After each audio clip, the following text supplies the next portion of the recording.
Bright QT. Every student matters. Hello dear students, today we will be studying about electricity. Electricity, a name which has become an integral part of our day-to-day life. It has revolutionized our lives. Just imagine whatever all the electronic appliances that we are using today in order to make our lives comfortable, in order to assist us in our work, that is all because of electricity. Just imagine life without electricity. No ACs, no fans, no light, all darkness after the sun has set. Just think about that world. All the factories shut down, no manufacturing of whatever items, no products. So, it is a horrible thing even in our imagination. But what exactly is electricity? What is electricity? We need to know how this electric current flows, how it operates. Fine. That is what we will be studying about in this particular chapter. So, let us start up with electricity. When we define electricity, we say that it is a flow of charges, right.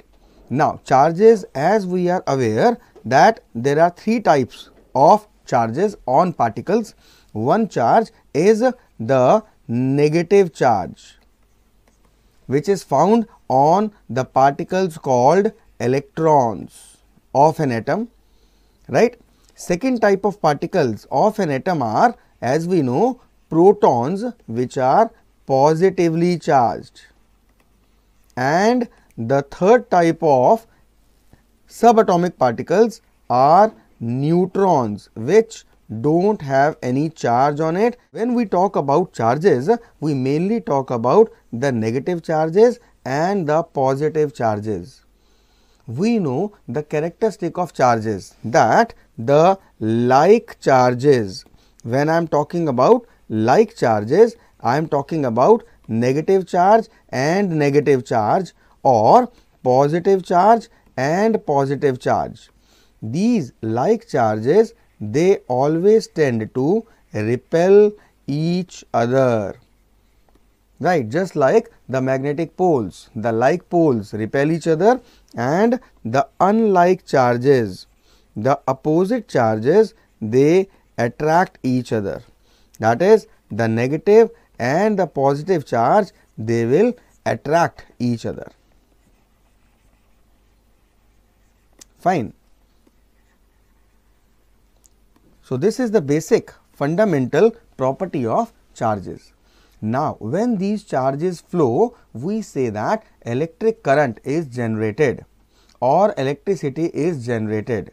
We have observed in our daily lives a few phenomena. For example, let us take up the example of a few phenomena that we see in our daily life. That is, we observe that if we just have a dry comb, fine, that has been rubbed with our hair, it attracts the piece of, it attracts the pieces of paper. Now, why does it happen? Similarly, if we rub a glass rod with a silk cloth, we experience the same thing. It will attract a piece of paper, the pieces, small bits of paper. Or if we take an ebonite rod and we rub it with woolen cloth, now the same observation is repeated, that they will attract small pieces of paper. Now, why does it happen? Because these all the substances, whether it is dry comb or glass rod or ebonite rod, when we rub them, then that charge is produced because of flow of electrons that happened through them. Fine. Now, this leads to this term electricity. Now, when we talk about electricity, this electricity we can categorize into two types. One is static electricity. Static, by static I mean it is stationary, and another is current electricity. Now, what is the difference between these two? I have told you that the charges are flowing, the charges are getting transferred, and that causes electric current. Now, if the charges are transferred, the electric current is generated, but the charges after getting transferred, when they do not move, when they are not in continuous motion, when the charges after getting transferred are at rest, then that type of electricity which was produced by the transfer of these type of charges is called stationary or static electricity. Fine. As we have seen in the case of dry comb or glass rod or ebonite rod. The charges, when we were rubbing the electrons, the electrons in the outermost shells, they got transferred, which led to the generation of electricity. But because these charges are not in continuous motion, therefore the electricity won't last long. Therefore, this particular type of electricity for short duration is called static electricity. Fine. But if the charges are in motion, they are continuously moving and flowing. Flowing, this is the term we use for electric current. If the charges are continuously flowing, then that type of electricity is called current electricity. In this chapter, we will be studying about current electricity in much detail. Got it? Fine. So, now after understanding the concept of electricity, we will talk in detail about current itself. What exactly is meant by current or electric current? By current, we define current by saying that it is the amount of charge flowing through a substance. It is the amount of charge flowing through a substance per unit time. Means, when we talk about current, we talk about how much charge is flowing through a substance or a wire or a conductor. We will also talk about all these things in detail later in this chapter.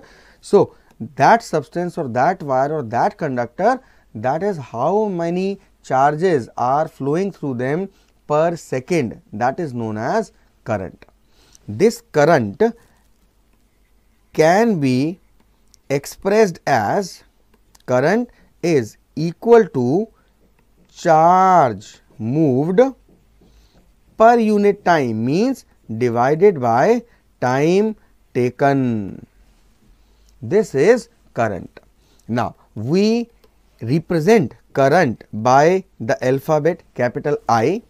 Charge moved is represented by the alphabet capital Q, and time taken is represented by the alphabet small t. So, therefore, by saying I is equal to Q upon T, I mean to say that current is equal to charge moved upon time taken. Fine. The SI unit, of current, SI unit is, we are aware, standard international units, those units which are just standard internationally they are accepted, that is amperes, and this amperes is represented by capital A. Fine. The SI unit of charge moved, charge SI unit is coulombs. What is the SI unit of charge? Coulombs, which is represented by capital C. And the time taken, we all are aware, it is seconds, represented by small s. Fine. So, if I am writing I is equal to Q upon T, that means current is equal to charge upon time. I replace them with their units. So I get current's unit is amperes. So ampere is equal to charge SI unit is coulombs, coulombs upon seconds. Fine. These are the SI units presentation of current. Now students, you will get two type of questions. Try to relate it. First is, if you are asked define ampere. What is ampere? In that case, I will be just directly saying that ampere is the SI unit of current simply. But very important, if you are asked define 1 ampere of current, now the definition will be different.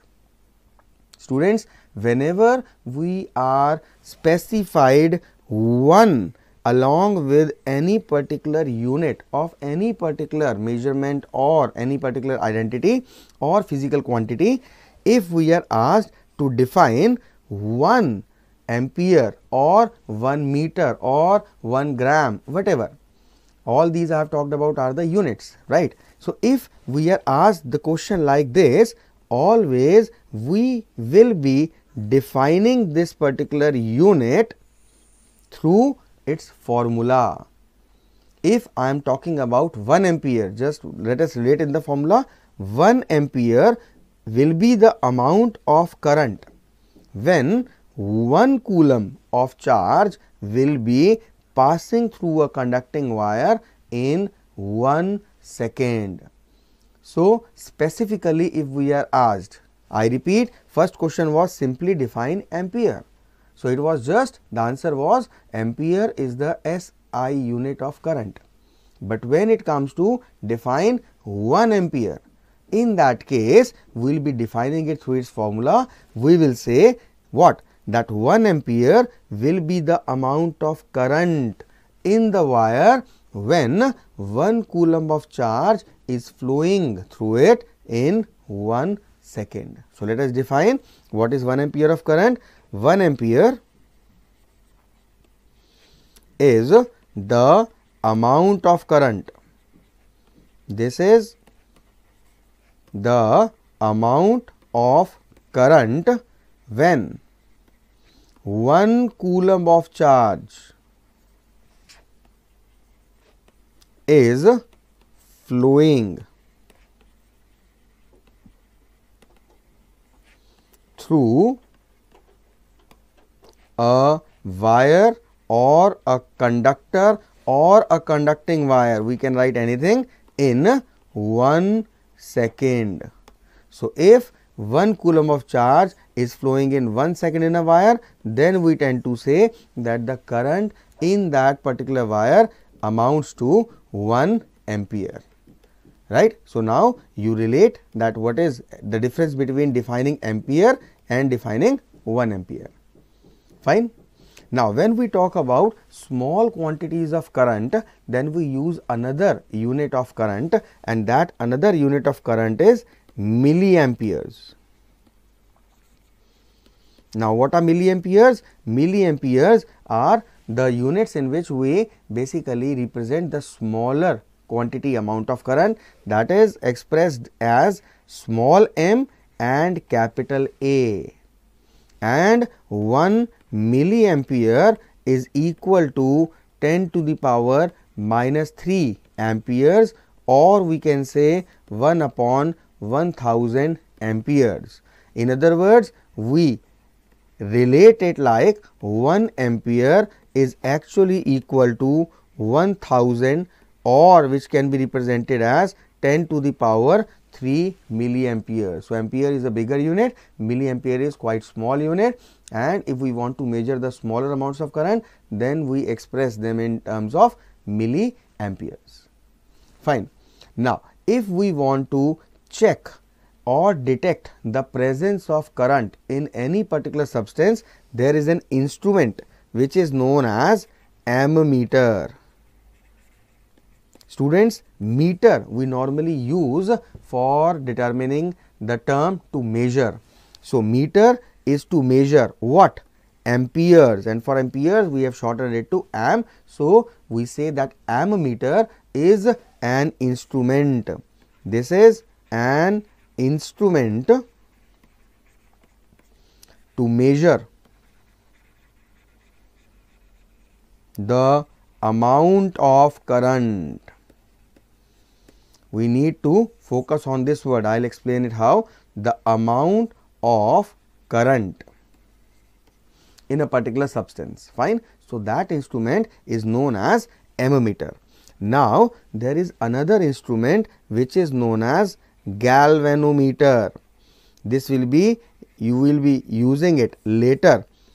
So, because it is a related topic, you need to relate it and understand it over here only. Now, what is galvanometer? Galvanometer is an instrument which is used to detect the presence of current. Now, try to relate the difference between these two sentences and thus differentiating between these two devices or instruments. Galvanometer is used to check whether current is present or not. Fine.